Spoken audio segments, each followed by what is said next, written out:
Le saviez-vous? La fraise possède des particularités anaboliques parce qu'elle contient de l'urolitine B qui participerait à la synthèse protéique. Voilà une façon scientifique de se dire bonjour et bien chiante aussi. On se retrouve ce lundi, début de semaine 4 du premier bloc de reprise pour la préparation des Worlds WPC. Et je m'apprête à prendre le petit déjeuner. Qu'est-ce qu'on a au menu? Des fraises, bien évidemment. Normalement, je fais un bol avec de l'avoine et des fruits à coque, mais la flemme, tu connais. Golden Grams et Special Care à la place. Ici, on a une assiette avec des œufs, du lard. Là, j'ai une petite tasse où je tape mes compléments dedans. C'est plus simple, comme ça, je peux cuisser. Donc, il y a des oméga 3, de l'ashwagandha, de la vitamine D3 et de la vitamine C. J'ai ici un shaker avec 400 ml d'eau et 10 g de collagène pour mes articulations. Et il y a un petit café noir juste là. Le déroulement de la journée, ça va être manger, aller faire des courses, manger, préparer à manger pour la semaine, et ensuite aller à la salle, attaquer la première séance de cette semaine 4. Ciao. Il faut absolument que je vous montre ça. Je viens de m'acheter un putain d'air fryer. Je vais me faciliter la vie et accélérer mon temps de cuisson par deux. Et maintenant, we go gym. C'est donc le début de cette semaine 4, donc le premier jour, le lundi, dédié au high bar bentley squat. Souvenez-vous, en semaine 1, j'avais réalisé un single à 235 et le back-off en série de 5 à 207,5. Donc là, ici, on se retrouve avec mon last warm-up qui est à 250, formalité, on va dire, et le top single à 270 kg.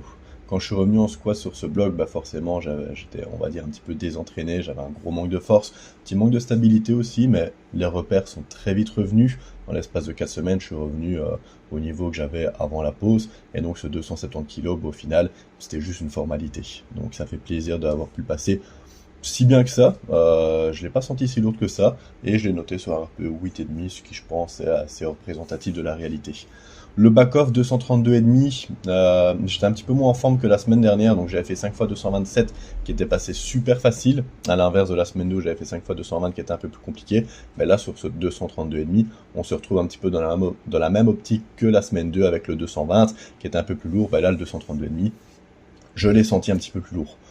Maintenant, un petit peu plus lourd avec cette fluidité dans les reps, c'est pas bien grave, je prends. Honnêtement, c'était bien passé. Pareil, j'ai noté sur un peu 8, 8,5 parce que je suis sûr et certain de pouvoir enchaîner au moins 2 reps de plus. Donc absolument aucun problème. Et ici, petite discussion avec les collègues pour savoir si c'était mon short qui craquait ou si c'était mon cul. Spoil, c'était mon cul.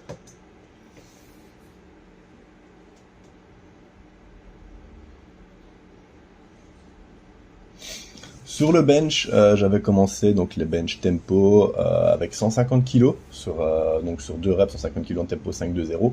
Et ici sur cette fin de bloc, donc ça c'est mon last warm-up à 155 et le top set à 165 kg. Pareil, le bench, j'avais continué à faire énormément de volume, mais très peu de haute charge. Et donc quand je suis revenu sur des charges plus hautes, donc charges plus hautes, j'appelle ça 150 kg, forcément un peu plus de mal, un peu plus d'appréhension. Ici, vraiment, le bloc a été super efficace. Le volume, c'était pile poil ce dont j'avais besoin. Et au final, super content. Je pense que le travail aux haltères, vraiment, le nombre de back-off que j'ai mangé aux haltères, ça a été super intéressant. Énormément de séries entre 12 et 20 répétitions. Très souvent du RPE 9-10. J'ai pu accumuler une quantité de volume que j'ai pas forcément montré dans les vlogs, mais extrêmement importante, qui, je pense, a été super bénéfique.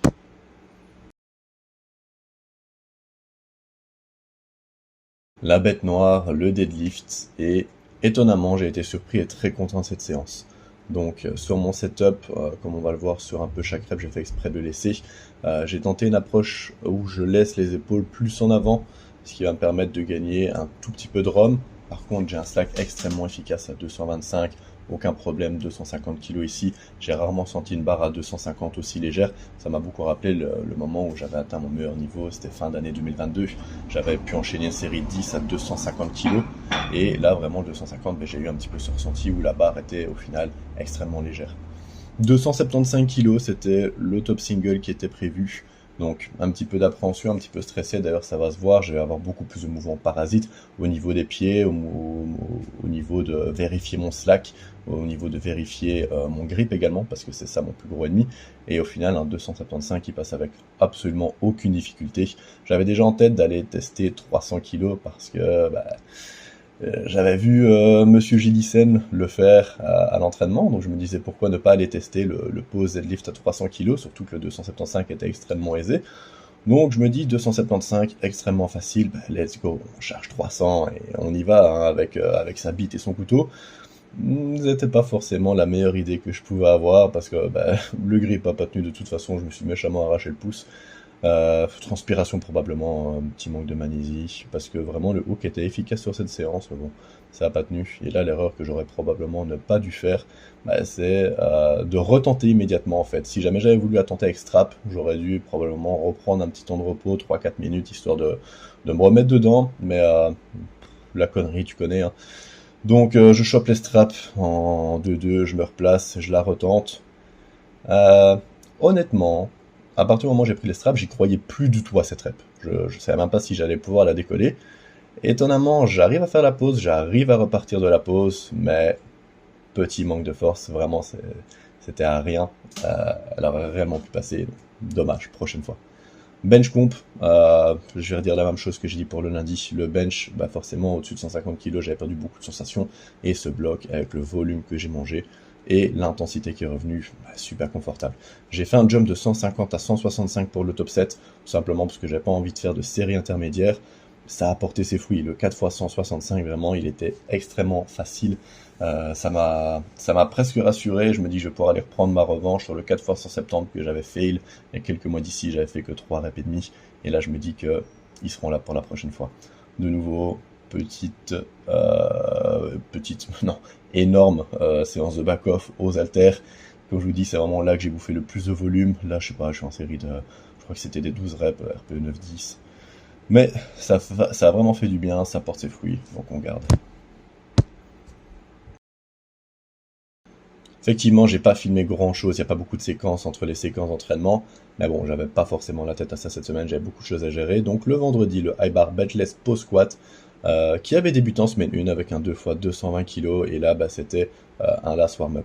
Je fais une première série à 250 pour un petit peu tâter ce que je vais faire en top 7, un 250 un poil plus dur que la semaine dernière, mais qui honnêtement ne me fait pas perdre de vue mon objectif. Après cette série, j'hésitais, ce que j'avais en tête depuis le début, c'était 270 kg, et j'hésite, hein, je me dis, je mets 265 parce que je dois l'assurer, j'ai pas envie de fail cette semaine.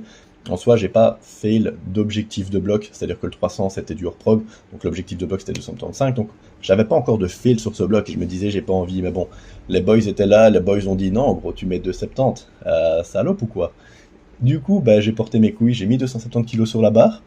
Il s'avère que c'était le choix judicieux. Donc on se retrouve sur un 270 high bar bench pause squat. Pas forcément super satisfait des poses. Les poses auraient pu être un poil mieux. Non pas que la pose n'est pas marquée, la pose est marquée. Si on regarde au niveau de la barre, la pose est marquée. Ce que j'aime pas, c'est la petite instabilité au niveau de la hanche que j'ai en bas de mouvement. Est-ce qu'on peut vraiment se plaindre de ça avec une charge pareille? Probablement moi qui suis un peu dur, mais bon, voilà, c'est en étant dur avec soi-même qu'on peut avancer. 270 kg, super content. Et on se retrouve pour le bench, donc jour secondaire de bench en série de 6, hein, donc un peu plus d'accumulation de volume. Je sais plus de mémoire à combien j'avais commencé les séries de 6 en début de bloc, je crois que c'était 140. Donc là, 140 en premier top 7. Putain de bagnole qui passe dans la rue. Ça passe toujours comme des pétés ici. Donc première série, 140 kg qui était, je crois, le top 7 de la semaine 1. Là, c'était ma première série effective, on va dire. 150, et j'avais de toute façon 160 en tête, je savais que ça allait passer. La seule chose que je savais pas, c'est comment ça allait passer. Et pouvons-nous parler de véritable RPE 9 sur cette série? Je pense pas, je pense vraiment avoir plus d'une rep en réserve. Je pense même potentiellement en avoir deux, donc allez, on va dire un 6 x 160 RPE 8. Alors du coup, moi je considère que c'est super important d'écouter les conseils de son youtubeur préféré. Donc comme l'a toujours dit Thibaut InShape, après la séance pour la récup, miel pops, shaker the way. Et sur ce, on va regarder une vidéo de Thibaut InShape. C'est le dernier jour de la semaine, dernier jour de cette semaine 4 au programme Deadlift Tradi Beltless. J'ai pas de charge indiquée, donc je vais juste aller taper un 5 RM. J'ai 2,40 en tête, on saura d'ici quelques instants si c'est passé ou pas. Il me reste du Robust évidemment, le meilleur pré-work que cette terre ait porté. Il reste pas assez de poudre que pour le prendre avec une dosette, donc un petit peu de Monster. Hop là. Allez hop.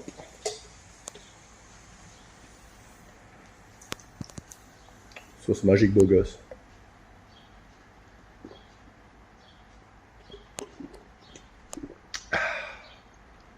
Ça fait du bien par où ça passe.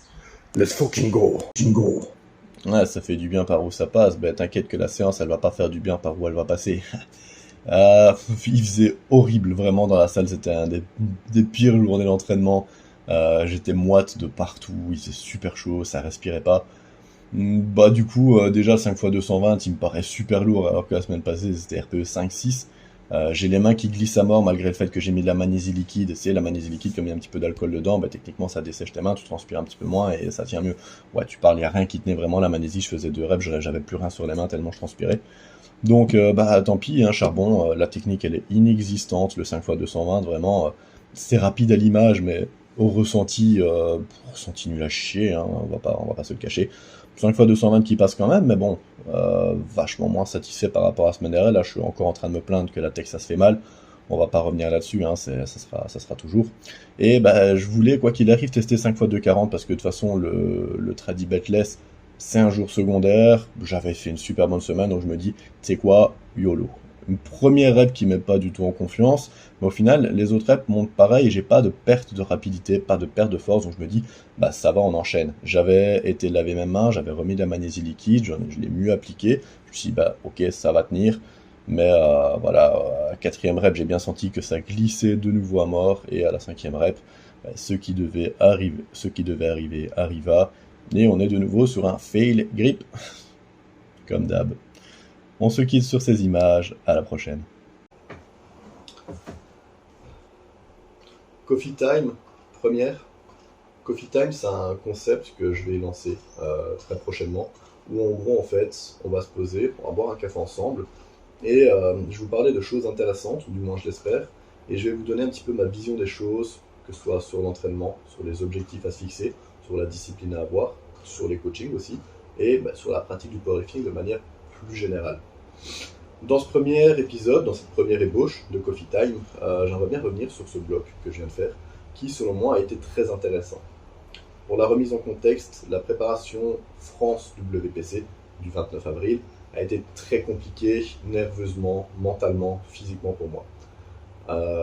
6 mois de prépa intensive où je traînais des blessures.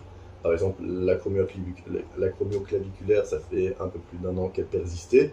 À l'heure actuelle, elle est complètement pain-free, mais je suis arrivé au France WPC avec une douleur qui est encore présente.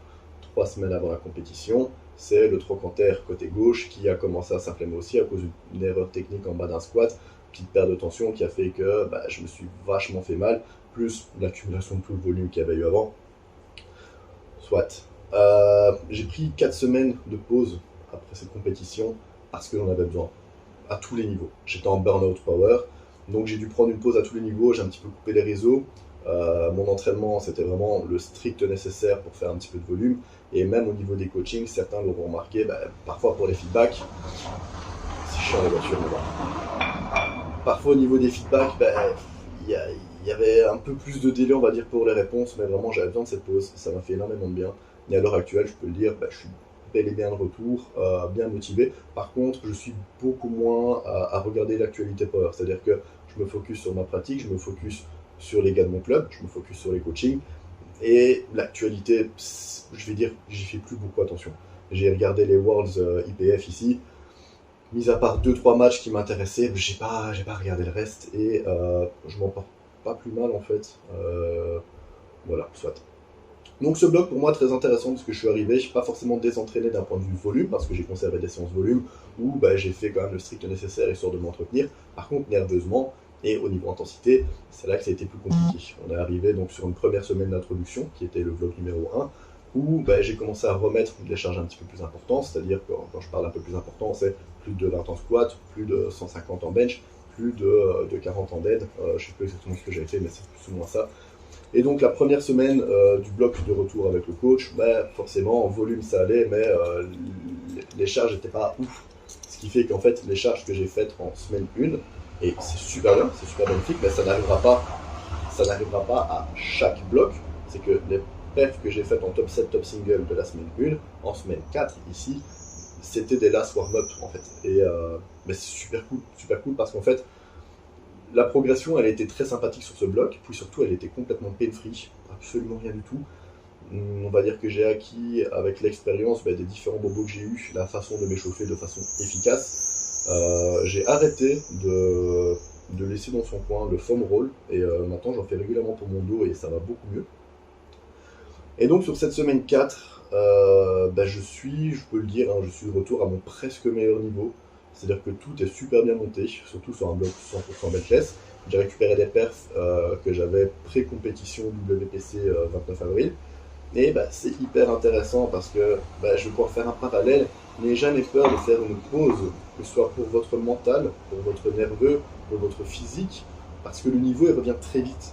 C'est-à-dire que là, en l'espace de 4 semaines, après 4 semaines de pause, où je suis presque de retour à mon meilleur niveau, ça va très vite, et ma compétition elle est le 3 novembre, ce qui fait qu'il me reste 3 mois de prépa, et le niveau il est déjà de retour, ce qui fait que là maintenant on va pouvoir partir sur les 3 blocs de prépa, euh, en sachant que ce que j'ai fait à la comp, je peux potentiellement le refaire dès à présent.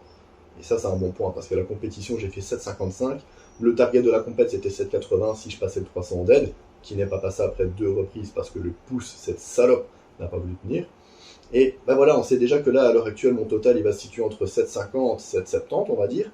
Et c'est un bon point parce qu'en 3 blocs, j'avais le temps de bien construire, surtout que là, j'étais complètement betless. Plus, j'avais encore de l'appréhension pour l'épaule parce que je vais pas vous cacher qu'après presque un an de douleur acromioclaviculaire, j'avais toujours cette crainte pendant une série de bench que ça revienne.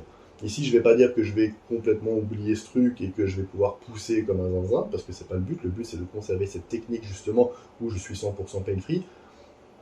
Et du coup, je pense que je vais bientôt pouvoir faire un petit PR bench qui m'avait échappé la dernière fois. N'oubliez pas que le concept de ce petit passage s'appelle Coffee Time. Donc servez-vous un café et buvez-le en même temps que moi, c'est cool. Et alors, petite astuce, quand vous faites un café, déjà c'est noir. Je ne tolère pas le lait et le sucre dans le café, c'est noir. Sauf, exception, café barista, un petit sirop, ça peut passer.